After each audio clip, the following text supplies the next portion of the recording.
मोहतरम नाज़रीन, अस्सलाम अलैकुम। आज की हमारी स्टोरी का मौजू है अंधेर नगरी। एक था उस्ताद और एक था उसका शागिर्द। दोनों एक सफ़र पर निकले।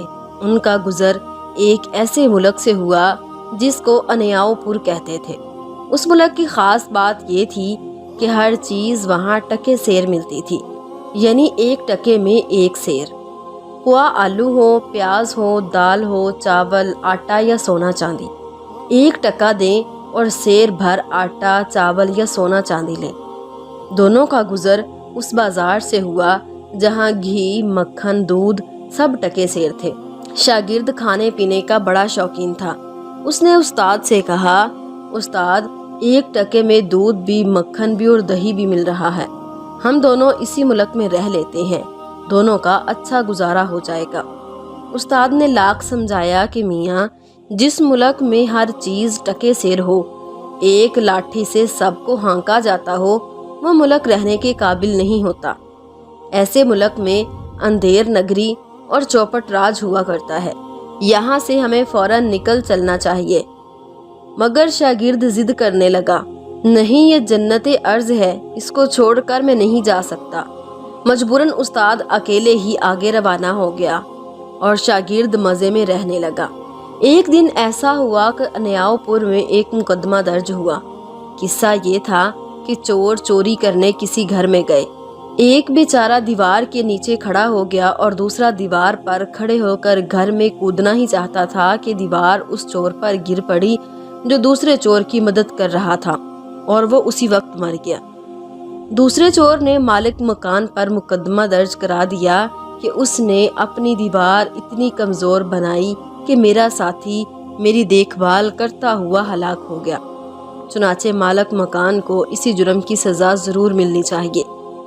अनयाओपुर में इस तरह के मुकदमात रोज़ ही दर्ज होते थे और बादशाह सलामत वज़ीर बातदबीर के मुफ्त मशवरों पर अमल करते हुए बड़े मुनसफाना फैसले करते थे। मगर आज वो खुद मुनसफ से मुजरिम बन गए। हुआ यूं कि बादशाह सलामत के दरबार में फरियादी चोर हाजिर हुआ और उसने दुहाई दी कि हजूर, गज़ब हो गया, मेरा साथी चोरी करते हुए जा बहक हो गया, जिसका सारा कसूर उस मालिक मकान का है जिसने इतनी कमज़ोर दीवार बनाई कि मेरा साथी हलाक हो गया।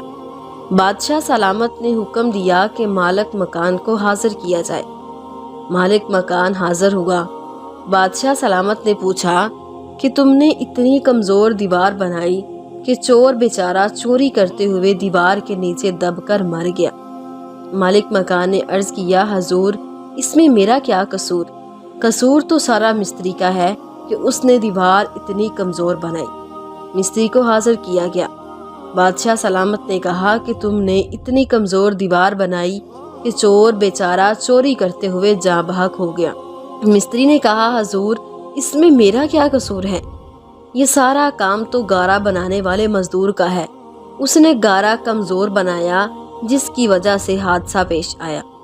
बादशाह ने हुक्म दिया कि मजदूर को हाजिर किया जाए। मजदूर हाजिर हुआ तो बादशाह सलामत ने फिर वही सवाल दोहराया कि तुमने इतना पतला गारा बनाया जिसकी वजह से दीवार कमज़ोर बनी और चोर बेचारा चोरी करते हुए मर गया। मजदूर ने कहा, हजूर, इसमें मेरा क्या कसूर है? कसूर तो सारा उस हाथीबान का है जिसने हाथी को काबू में नहीं रखा और हाथी के भुदकने से मेरे हाथ से पानी का मशकीज़ा छूट गया और गारा पतला हो गया। गर्ज हाथीबान को भी हाजिर किया गया और उससे पूछा गया कि तुमने हाथी को काबू में क्यों नहीं किया? तुम्हारी वजह से हाथी बदका और हाथी बदकने से मजदूर के हाथ से मशकीज़ा छूट गया और मशकीज़े से पानी गिरा और गारा पतला हो गया। दीवार कमज़ोर बनी और चोर बेचारा चोरी करते हुए मर गया। हाथीबान ने कहा कि हजूर, इसमें मेरा कोई कसूर नहीं, सारा कसूर उस लड़की का है जो पाँव में पायल पहने हुए थी। उसकी झनकार और छन छना छन से हाथी बदक गया। लड़की को तलब किया गया। बादशाह सलामत ने गरजदार लहजे में कहा, गुस्ताख, तूने आखिर ऐसे जेवर क्यों पहने जिसकी छनकार और छन छना छन से हाथी डर गया और मशकीज़ा छूटा, गारा पतला हुआ और दीवार कमज़ोर बनी और बेचारा चोर मर गया। लड़की ने नहायत ही मासूमियत से कहा, हजूर इसमें मेरा क्या कसूर? कसूरवार तो सरासर सुनार है जिसने इतना खूबसूरत जेवर बना कर दिया। उसके बाद सुनार हाजिर होता है। बादशाह सलामत आग भगोला हुए, ओ गुस्ताख, तूने इतना अच्छा जेवर बना कर दिया कि छन छना छन से हाथी डर गया और मशकीज़ा छूटा, पानी गिरा, गारा पतला हुआ, दीवार कमज़ोर बनी और मेरे मुल्क का मुअज़्ज़ज़ शहरी दीवार के नीचे दबकर मर गया। सुनार ने कहा, हजूर इसमें मेरा क्या कसूर? आपने इस मुल्क में हर चीज़ टके सेर की हुई है। इस टके में एक सेर सोना भी आता है, तो एक सेर सोने से अच्छा ही जेवर बनता है। बादशाह सलामत गजबनाक हुए, ओ गुस्ताख, चोरी भी और सीना जोरी भी। बादशाह ने फांसी की सज़ा सुना दी। दूसरे दिन फिर दरबार लगता है। जिल्लाद हाँफता कांपता हाजिर होता है। हजूर गजब हो गया, सुनार का गला इतना पतला है कि कोई फंदा ठीक नहीं बैठता। बादशाह सलामत इरशाद फरमाते हैं, इसमें परेशान होने की क्या बात है? जाओ बाजार में घूमो और जो मोटी गर्दन वाला मिले उसे सूली चढ़ा दो। चुनाचे बादशाह के हर कारे बाजारों में घूमते रहे। इत्तेफाक से उनके हाथ वो शागिर्द आ गया जो टके सेर दूध दही मक्खन खा खा कर अपनी गर्दन मोटी कर चुका था और फांसी के फंदे के लिए तैयार हो चुका था। तीसरे दिन सूली चढ़ाने का ऐलान हुआ। लोग बादशाह के इंसाफ को देखने के लिए दूर दराज के मुल्कों से आने लगे। किसी तरह यह खबर उसके उस्ताद तक पहुंची कि तुम्हारे शागिर्द के साथ अनयाओपुर यानी जुल्म की नगरी में जुल्म होने वाला है। उस्ताद हाजिर हुआ। उसने शागिर्द से कहा, मैं नहीं कहता था कि जिस मुल्क में हर चीज़ टके सेर हो यानी अंधेर नगरी चौपट राज हो, वहाँ थोड़ी देर के लिए भी नहीं रुकना चाहिए। शागिर्द ने कहा, उस्ताद जी तुम ही मेरे बुजुर्ग हो, इस अजाब से मेरी खलासी कराओ। चुनाचे उस्ताद ने शागिर्द से कहा, जब तुम्हें फांसी दी जाने लगे तो मैं तुमसे झगड़ा करूंगा कि फांसी पर मेरा हक है।